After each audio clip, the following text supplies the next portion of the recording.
Kalau sudah sehat, kau udah mau masuk mana? Misal ini mau nyiapin dana pendidikan, aku bantu dana pendidikannya. Nggak cuma masalah investment, tapi juga masalah proteksinya cukup nggak untuk case ini. Yang penting goals-nya nyampe.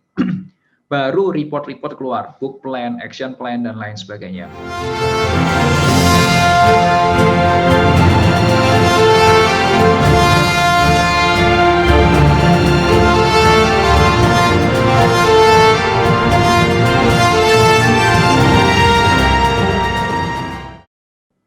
Gitu. Oke, ini materiku sudah segini aja, aku studi kasus aja, jadi kita akan banyak manfaatkan waktu untuk diskusi. Feel free kalau misalnya ada pertanyaan tentang investment. Nah, mungkin teman-teman ada yang mau tanya juga, kenapa sih trading tidak disarankan dan segala macam gitu kan? Itu bukan tidak disarankan, karena gini, aku cerita mungkin ya, karena ini ada kesempatan. Jadi gini, pendapatan seseorang itu penghasilan itu ada 3 sumber. Jadi ada yang sifatnya itu penghasilan kita kerja aktif.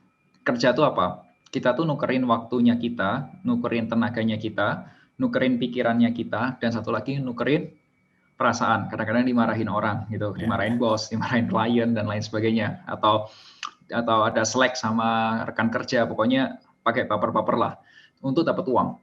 Sesimpel itu. Nah, itu pekerjaan aktif. Nah, yang kedua, itu adalah pekerjaan yang sifatnya itu investment. Penghasilan sifatnya investment. Investment itu uangnya yang bekerja. Uang ditambah waktu. Kita nggak terlalu ribet. Kadang-kadang yang dilakukan misal gini, kita analisa. Misal contoh nih ya, ini aku sebut merek, tapi bukan berarti saran investasi, tapi lebih ke edukasi. Misal nih, kita analisis. Oke, nih ternyata sahamnya Telkom bagus, karena Telkom punya 5G. Sekarang kan lagi 4G, dia udah masuk ke 5G, Telkomselnya udah masuk ke sana.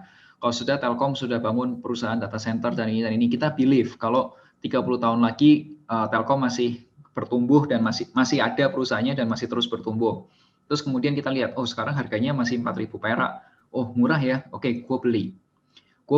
Katakan aku beli, kalau sudah pakai uang yang cukup gede, nah dan tunggu waktu uangnya itu bergerak seiring dengan tumbuhnya si Telkom. Itu namanya investment. Yang bergerak adalah uangnya kita sama waktu.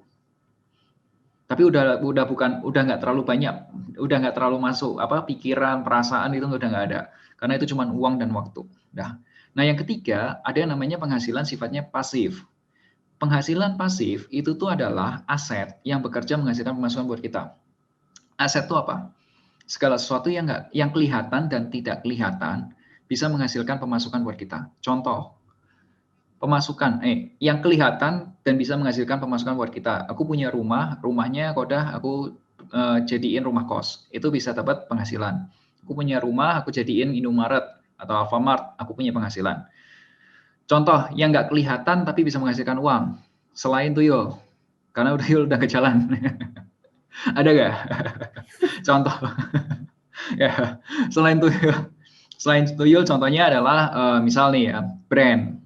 Kamu punya merek, ada orang yang pakai merek, udah masuk. Udah atau di tempatnya finansialku kita punya beberapa hak cipta, hak paten, itu juga bisa dapat. Atau mungkin teman-teman ada tahu sekarang itu kalau di tempat-tempat hiburan dan lain sebagainya, style musik itu harus bayar royalti karena kemarin sempat diributin kan. Nah itu kan semua yang nggak kelihatan tapi bisa menghasilkan uang royalti.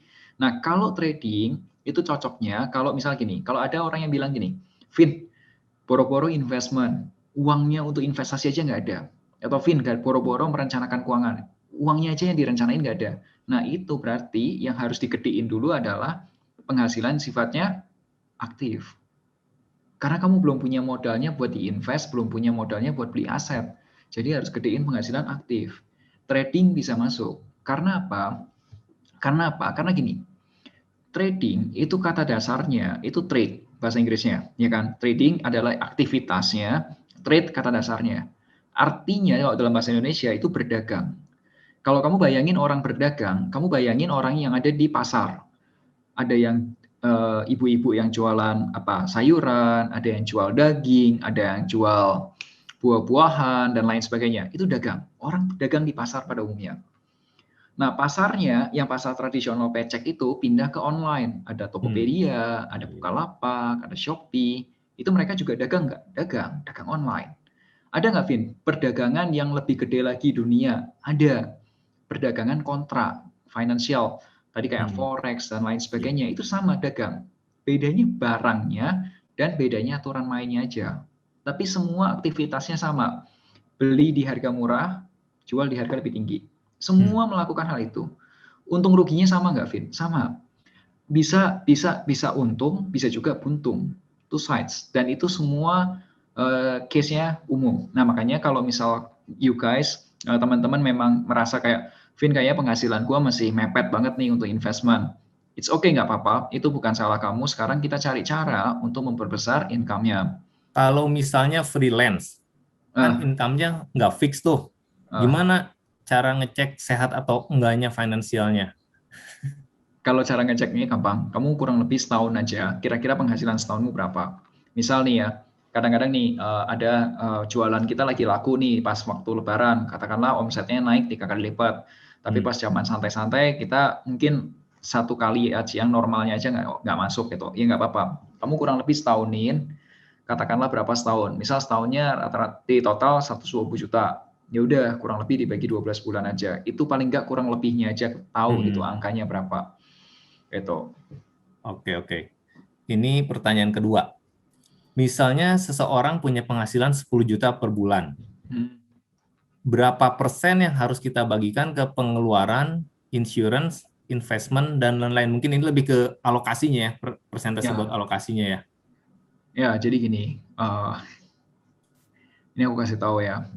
Ini mau dikasih tahu jawaban. Aku kasih tahu jawaban teorinya ya yang enak didengar dan kenyataan yang nggak enak dilihatnya. Tapi aku kasih tahu dua-duanya. Nih, kalau menurut teori yang diomongin semua influencer atau semua yang ada di Instagram itu 20% untuk investment, 20% buat investasi. Aku kasih lihat nih, kenyataan aja. Ini dihitung aja. Ini penghasilan 10 juta. Sorry, aku gedein ya, biar lebih gede ya. Oke, kelihatan kok? Oke, mantap. Kelihatan jelas. Aku kasih separator ya. Oke, 10 jutanya kelihatan? Nih, kalau menurut versi teori, itu investment itu tuh 20%, investasi itu 20% dari penghasilan. Oke, benar? Sampai sini? Nah, katakanlah ada investasi yang return-nya hasil untungnya itu 12% per tahun. Nih, kita hitung aja. Misal tahun pertama, tahun kedua, tahun ketiga, tahun keempat, tahun kelima. Tahun ke nol katakanlah 2 juta per bulan itu jadi berapa sih? 2 juta per bulan itu katakanlah 24 juta per tahun, ya kan? Benar kan? Iya. Nih. Kalau ada di tahun pertama, kalau misal untungnya 12%, berarti berapa? 24 juta dikali 100% ditambah 12%. Jadi 26 juta. Ya, ditambah 24 juta baru. Ya. Nah, ini jadinya nih 50 juta kurang lebihnya. Itu cara ngitung manualnya. Tapi lakukan seterusnya untuk bulan berikutnya. Tapi aku pakai rumus saja ya biar cepet ya. Iya. Oke, 12% per tahun, N per-nya segini, sorry. 12% setahun, N per-nya 1, MT-nya nih. Oh, sorry. Berarti ini di angka satunya 24 juta. Sorry. Ini harusnya di Sorry, berarti ini di tahun pertamanya, bukan ininya. Ya, tahun pertama ya. Soalnya kan tahun ke nol belum dapat kan ya? Ya, tahun ke nolnya belum ada. Nah, itu dapatnya 50.800.000, kode 80, berapa nih jadinya?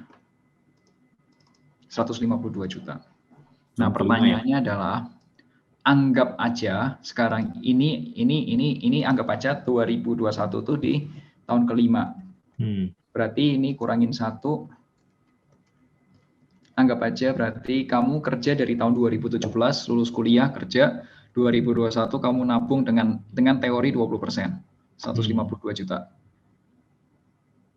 Berapa kemungkinan kamu bisa beli rumah sama nikah? Insurance itu tuh dipakai itu pada saat kita nggak enak gitu. pada saat gak enak baru itu kepake gitu. Bukan saat kita sehat happy kalau akhirnya kepake, enggak, atau bahkan saat kita nggak ada sama sekali.